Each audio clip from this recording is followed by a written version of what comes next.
Hello and welcome back to the Movie Memo Recaps. Today we are going to recap a 1994 movie titled Leon the Professional. Please be advised that there might be spoilers ahead.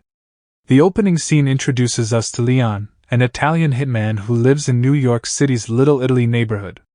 He works for Tony, the mafia leader who runs the Supreme Macaroni Company retail business. Leon is currently on a quest to stop a thug named Fatty from invading Tony's domain.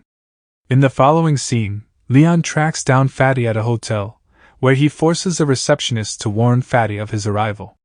When Fatty detects a potential threat, he tells his minions, who wait for him outside the lift.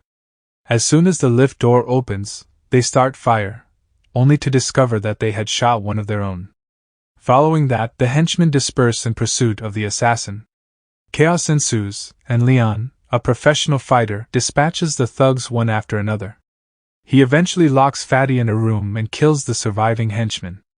Fatty contacts 911 for assistance, but before he can speak with the cops, Leon arrives from the shadows, waving a knife at his throat, forcing Fatty to shut quiet. Fatty, desperate, offers a large quantity of money to save his life, but Leon rejects the offer and directs him to make a call. Tony responds on the other end, threatening him to leave the city per his orders. Leon makes sure Fatty got the message before letting him leave. Later, Leon goes grocery shopping and returns to his building. As he climbs the stairs to his flat, he notices a lonely 12-year-old girl named Matilda Landau smoking in the stairwell. He notices a mark on her face and inquires about what happened, but the girl responds that she fell off her bike. In actuality, Matilda lives with her dysfunctional family in a flat down the hall from Leon, and her abusive father regularly beats her up. Matilda's father works for corrupt DA officers, who pay him to store cocaine in his flat. That same day, the agents visit Matilda's father in his flat after discovering that the cocaine had been stolen. One of the agents, Malky, urges him to confess, but Matilda's father maintains his innocence. Norman, their drug addict employer, notices this and turns around to sniff him. He says he believes him, but he still assigns him to discover the guilty by tomorrow at noon. Leon overhears everything in his room but does not react. The next morning, Matilda's family is going about their normal routine. Her father oversleeps, her stepmother gets ready for work, her half-sister exercises while watching a fitness show, and her 4-year-old brother plays with toys. Shortly after, the parents are making out in the bathroom when their landline phone calls. Matilda answers the phone and realizes it's from her school. Assuming her mother's identity, the school administrator informs her that Matilda has been absent from class for 2 weeks. The administrator seeks an explanation or threatens expulsion. Matilda responds by claiming that she has died. There's no better way to skip than to die. Meanwhile, Leon starts his day with his usual routine, exercising and tending to his plant before leaving his flat. He visits a nearby theater to see his favorite traditional Gene Kelly musicals. When he returns, he discovers Matilda outside her flat, bleeding from the nose. He offers her a handkerchief, and she agrees to buy him some milk. He seemed to need it. While Matilda goes shopping, Norman and his armed henchmen break into her flat. Norman pulls a shotgun and viciously shoots Matilda's family, beginning with her stepmother and half-sister, and progressing to her father. Throughout this, her younger brother hides beneath a bed. Norman has his men search the entire house for the stolen cocaine. Matilda's father takes advantage of a brief distraction by reaching for his shotgun and opening fire. Frightened, the small child flees, but is cruelly killed by the gangster's gunshots. As Matilda's father runs out of ammunition, he attempts to flee, but is fatally shot by Norman. Matilda returns from the grocery shop and discovers her father's deceased body outdoors. She rushes out of her apartment and rings Leon's doorbell, pleading with him to let her in. Leon, despite his initial hesitation, eventually unlocks the door and welcomes her in. Leon remains by the door with a gun in his hand, taking precautions. The criminals eventually uncover the buried cocaine and leave. In the aftermath of these occurrences, Leon expresses his sympathies to the girl. Matilda maintains she doesn't care about them and is just grieving for her innocent brother, whom she adores. Leon seeks to cheer her up in a playful way. Fortunately, it works and adds a grin to her face. Later, Leon asks her if she has anywhere to go, to which she says no.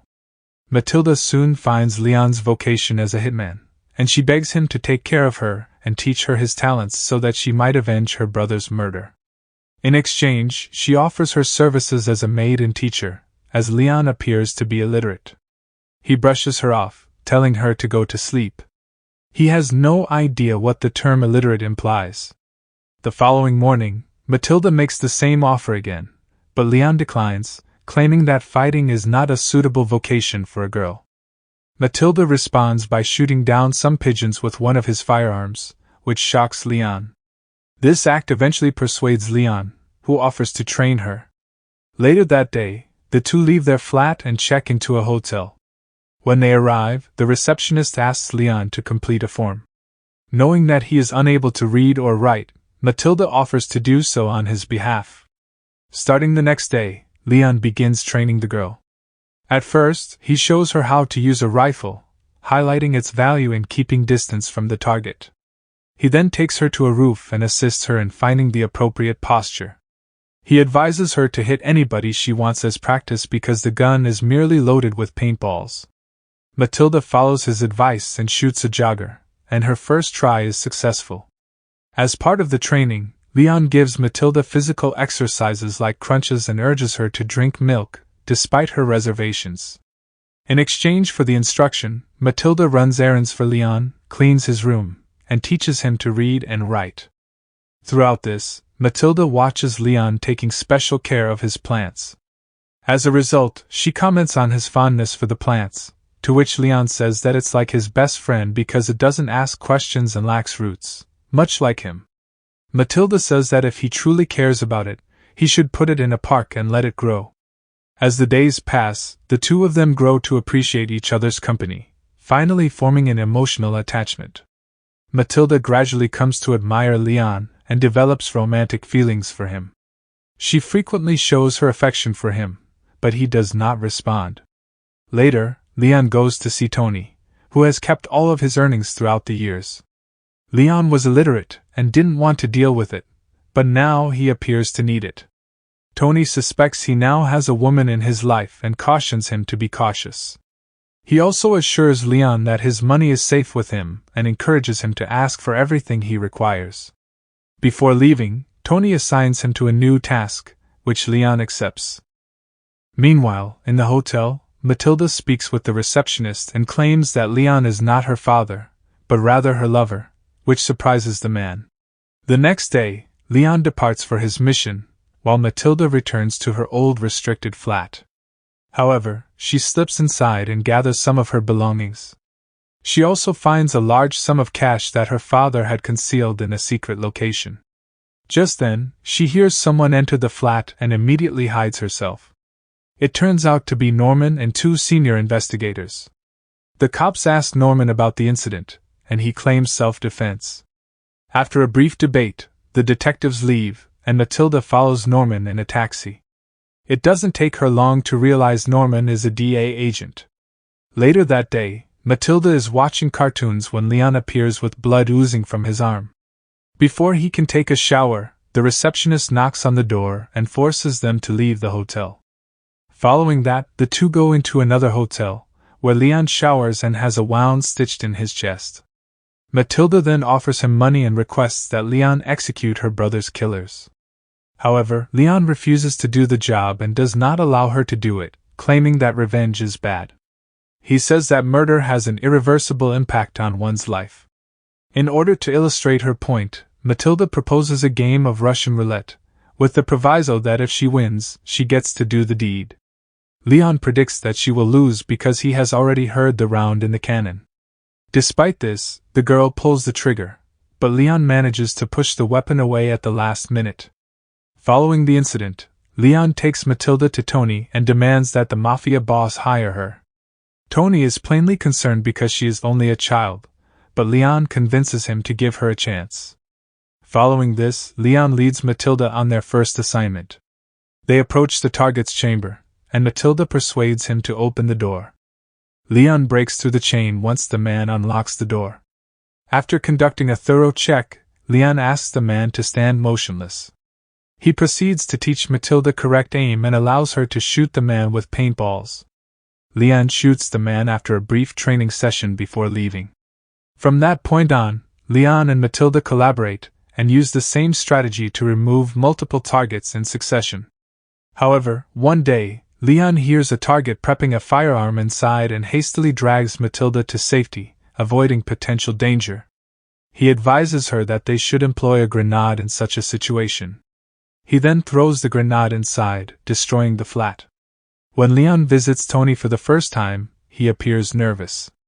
He instructs Tony to give Matilda all of his money if anything happened to him, and Tony agrees, claiming he can rely on him. Later, Leon prepares for his next job, but he chooses to go alone this time because it is a huge one.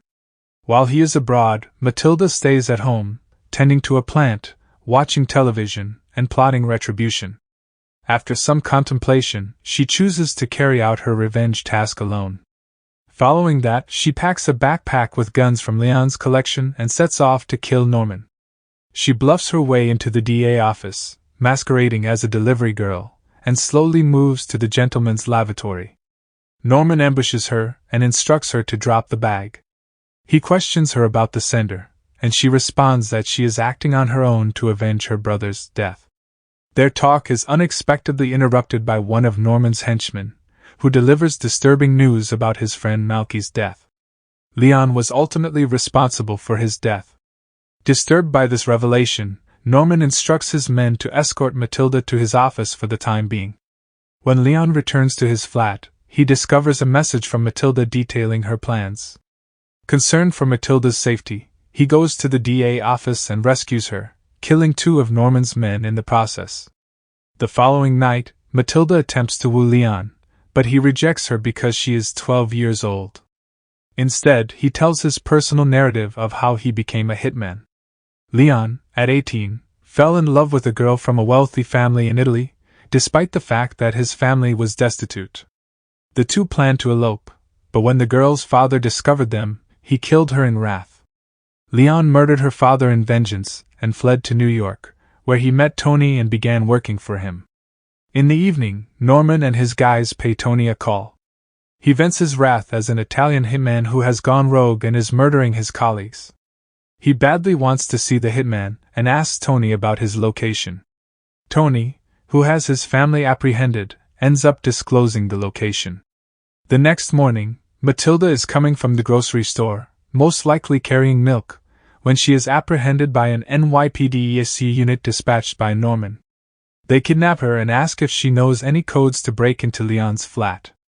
In response, Matilda gives them the incorrect code. When the officers use the incorrect code to knock on the flat door, Leon feels alarmed. The armed officers enter the flat but discover no one inside.